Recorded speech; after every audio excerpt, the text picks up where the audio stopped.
వారి ప్రభుత్వం వచ్చింది, 5 మాసాలు నిన్నాయి. ఇవాళ ఏంట్రా పరిస్థితి అంటే ఎక్కడేసిన కొంగడ అక్కడే ఉందంట. వాళ్ళు చెబుతున్నారు, నేను కాదు.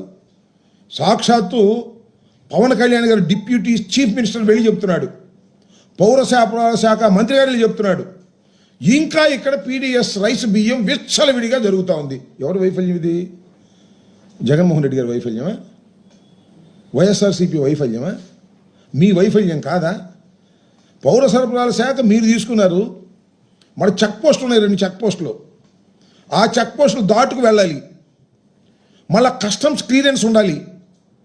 అయినా కూడా పీడిఎస్ రైస్ భారీ ఎత్తున ఎగుమతి జరుగుతూ ఉంది ఇతర దేశాలకి అనేటువంటి మాట మీరు మాట్లాడుతున్నారంటే are you not feeling shy? మీకు సిగ్గు అనిపించడం లేదా?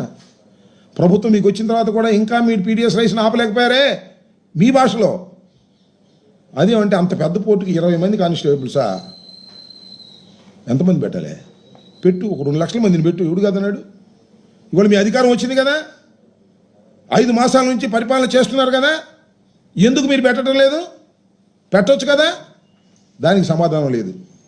ఎంతసేపు వైఎస్ఆర్ కాంగ్రెస్ పార్టీ పాలన మీద బురద జల్లేటటువంటి కార్యక్రమంలోనే కాలయాపన చేస్తున్నారు తప్ప ఇప్పుడు మీ ప్రభుత్వం పనిచేస్తున్నటువంటి విధానం పట్ల మీరు మాట్లాడలేకపోతున్నారు. మొన్న చాలా చిత్రం, ఇంతకుముందు కూడా చెప్పా, సాక్షాత్తు ఉప ముఖ్యమంత్రి గారు వెళ్ళిపోయాడు, రఫ్ సీ ఉంటే బోటులో వెళ్ళిపోయాడు, సీజ్ ది షిప్ అన్నారంట, సీజ్ చేశారంట. Cinema dialogue. నేను కూడా నిజమే అనుకున్నా ఆ రోజు చూసి. తర్వాత చూసింది ఏంటంటే కలెక్టర్ వెళ్ళాడు అంతకుముందు, షాన్ మోహన్ అంట, బుధవారం వెళ్ళాడు, ఆ షిప్ను చూశాడు, లోపలంతా పరిశీలించాడు, దాని మీద యాక్షన్ అన్నాడు. యాక్షన్ అనేది మళ్ళీ ఇల్లు వెళ్ళారు. ఎందుకు వెళ్ళారు నాకు అర్థం కాల.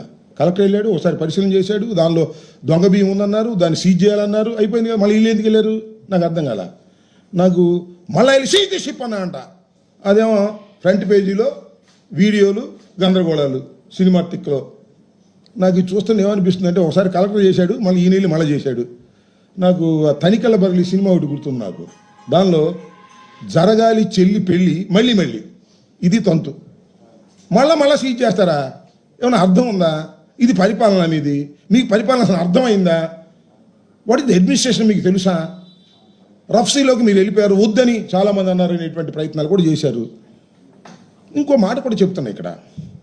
ఇవాళ మన నాదెళ్ల మనోహర్ గారు జనసేన సిద్ధాంతకర్త, ఆయన నేను ప్రెస్ మీట్ పెట్టాడు, పెట్టి ఏదేదో మాట్లాడేటటువంటి ప్రయత్నం చేశాడు.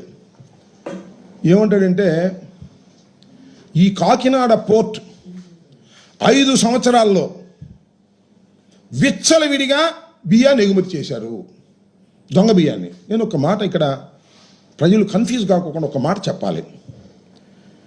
మన రాష్ట్రంలో కాకినాడ పోర్టు నుంచి పెద్ద ఎత్తున బియ్యం ఇతర దేశాలకు ఎగుమతి అవుతుంది with the permission of the government. చాలా పెద్ద ఎత్తున మన రాష్ట్రం నుంచే కాదు, బియ్యం ఒరిస్సా, ఛత్తీస్గఢ్, తెలంగాణ, ఇంకా దగ్గరగా ఉన్నటువంటి పోర్టులు లేనటువంటి రైసు పండేటటువంటి ప్రాంతాల నుంచి కూడా బియ్యం వచ్చి ఇక్కడ నుంచి ఎగుమతి అవుతాయి. చాలా పెద్ద ఎత్తున ఎగుమతి అయ్యేటటువంటిది కాకినాడ యాంకరేజ్ పోర్ట్.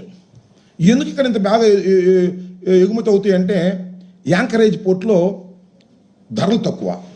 ఎందుకంటే ప్లాట్ఫామ్ డీప్ సీ పోర్ట్ కాదు, నడి సముద్రంలో ఎక్కడో వెజల్ పార్క్ చేసి ఉంటుంది. పడవల్లో పెద్ద పడవల్లో బస్తాలు వేసుకుని అక్కడికి వెళ్ళి అక్కడి నుంచి ఆ వెజల్స్లోకి ట్రాన్స్ఫర్ చేస్తారు. ప్లాట్ఫామ్ ఛార్జెస్ పడవు. ప్రభుత్వం యొక్క సంస్థ యొక్క పోర్ట్ ఇది, యాంకరేజ్ పోర్టు. దీనిలో అనేక వేల మంది పనిచేస్తుంటారు. ఏంటి, బియ్యం బస్తాలు దించేవాళ్ళు, ఎత్తేవాళ్ళు, మళ్ళీ పడవల్లో వేసేవాళ్ళు, మళ్ళీ అక్కడి నుంచి తీసుకెళ్లేవాళ్ళు, అక్కడి నుంచి వెజల్స్లోకి ఎత్తేవాళ్ళు. కొన్ని వేల కుటుంబాలు దీని మీద ఆధారపడి బతుకుతూ ఉన్నాయి. It is a very very genuine business.